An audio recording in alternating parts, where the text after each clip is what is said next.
Hey guys, Ben with Hustle Paintball here. For all you TPX users out there, I've got a nice informative DIY video on how to install the Tippmann remote line adapter. This will allow you to run a remote line between your TPX and an external air tank, allowing for pretty much infinite air as compared to the 12 grams, which you're probably tired of having to change out along with the magazines. So if that's been a chafe for you, we're gonna go ahead and bring the table in, show you how to do this. So let's dive right on in. Well, first of all, just want to go over a couple of things in the remote line adapter box itself. Of course, you get a nice paper manual in there. For the most part, it's just instructions on what not to do. There's the remote line adapter itself. This part will thread into the airline fitting in here, and this nipple will stick out of the bottom. This gold piece also comes in the box. This is to replace the airline in an older TPX. So if for some reason you have an older TPX or you are thinking about getting one of these, definitely make sure you hang on to this. It will come in handy later on. We're not going to focus on that today, however. We're just going to focus on how to get this in here. As you can see, there's a little plastic piece in there. This is intended to be drilled out to accommodate for the remote line adapter itself. So like I said, just fits in there like that. And I've decided to work on the Desert Tan model of the TPX today. It is my particular favorite. I also like the olive drab, but this one's just a little sharper. Does show dirt a bit more. But anyways, to drill this out, you will need a 5/16 drill bit. And important thing to remember, guys, is just to go slow, because there's no undo key when it comes to this process, and you can only do it once. But for the most part, there's a nice nipple on there, so you can put the bit right on there, and it should guide it in no problem.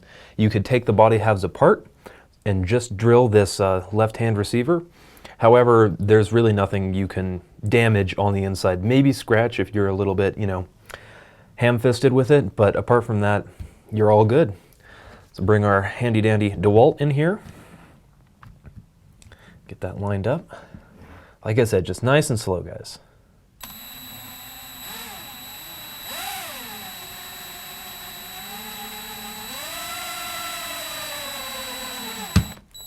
And there it goes. Just pull all that stuff out, and you get a nice wound in there. So, like I said, that is meant to be drilled out, so no worries there. And we will end up selling this TPX. So if you end up buying one and it doesn't have the little port there, well, we've just done your work for you. But just go through, reverse the drill bit, and make sure all the edges are clean. That way the remote line adapter will fit in. There we go.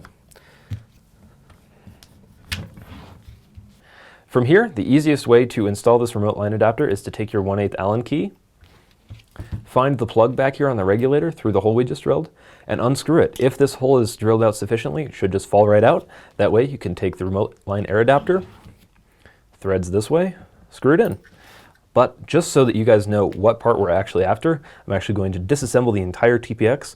And for all of you people who maybe haven't seen our TPX video or don't know how to disassemble your TPX yet, we can go over a couple basics.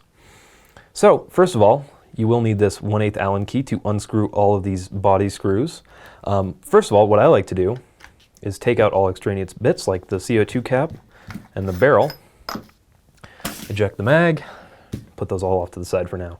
Now, instead of this, I'm actually going to use a power drill with a 1/8 Allen bit, because I'm lazy.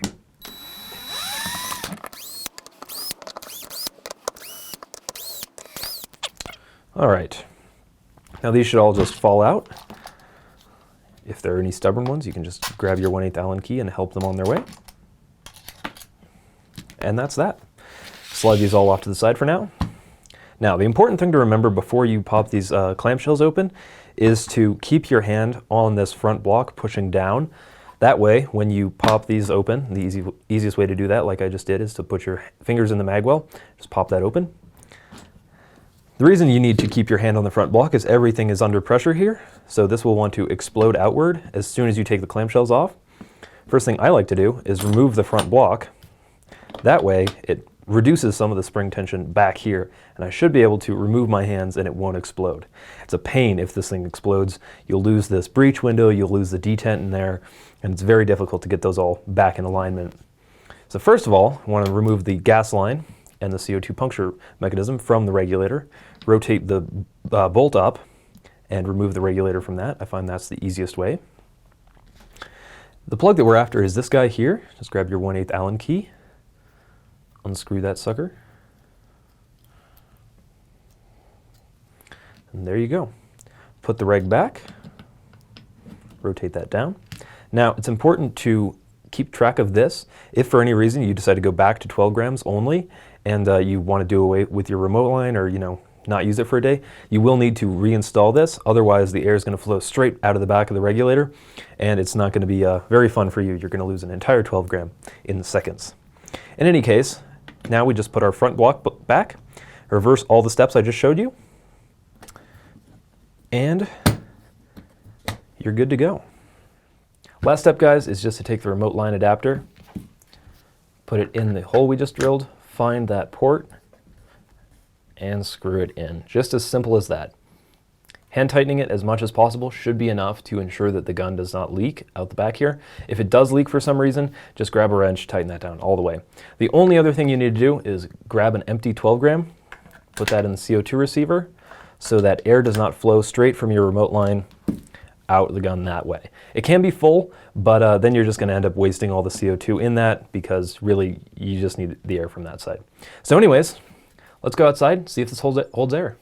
All right, guys, so we're not going to chrono this. I've got a full tank. We can just assume it's shooting around 300, but since this is not an efficiency test, it's just about seeing if this holds air and can shoot a couple mags, we're all good. So without further ado, let's go ahead and get this gassed up.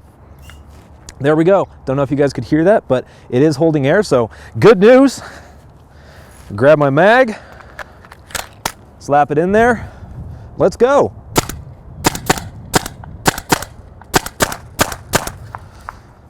Next mag.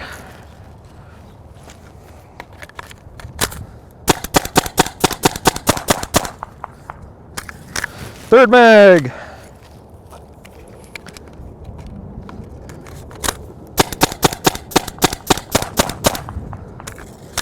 All right, and I could just keep going, guys, but you get the idea. You could just keep shooting mags, but if this was a 12 gram, I'd have to change it out by now. So without further ado, back to the studio.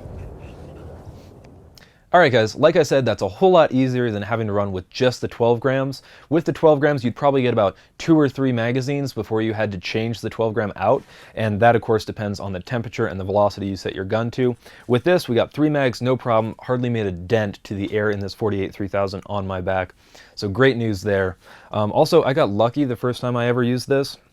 The gun did not leak. If yours does, make sure you just tighten this down by hand as much as possible and you should be good to go. This remote line air adapter is only good for the standard remote line fittings. If you've got something more high-end like a Cyworks Pro Connect 3, which is my personal favorite, you will need to install an adapter on this adapter. It's called the PC3X, and we did do a YouTube video on that. You could check that out on our channel.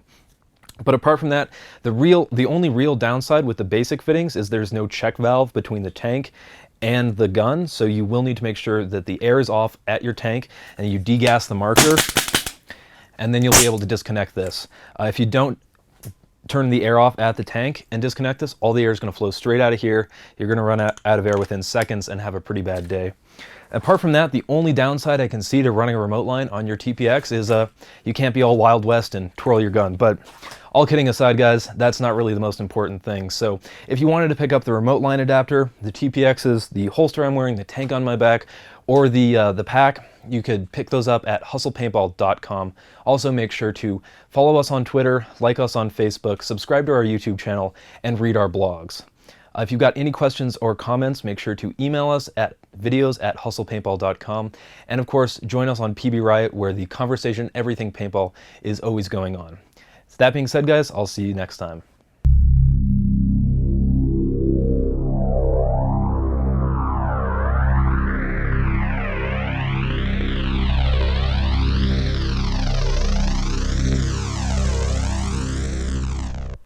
Thank you, creative manager. Yeah. Yeah.